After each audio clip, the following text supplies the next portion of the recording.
వక్రతుండ మహాకాయ.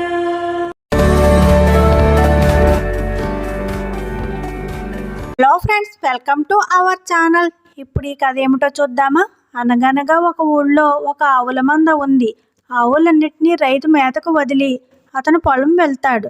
అన్ని ఆవులు అన్ని వైపులా మేతకు వెళ్తాయి. అందులో ఒక ఆవు మాత్రం దూరంగా పచ్చగా ఉంది అనుకుని వెళ్తుంది.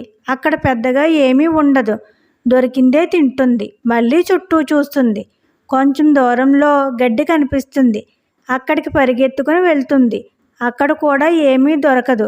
ఇలా అన్ని కొండలు గుట్టలు తిరుగుతూ చివరికి తన ఆవుల మంద ఉన్న చోటికి వస్తుంది. అవన్నీ ప్రశాంతంగా కడుపు నిండా తింటాయి.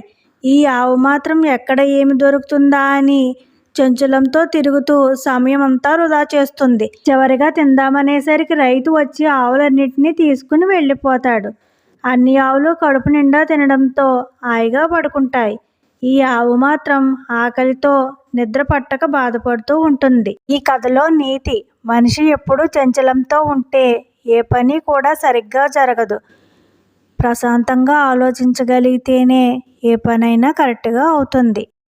Please like, share and subscribe friends, and don't forget to on the bell icon.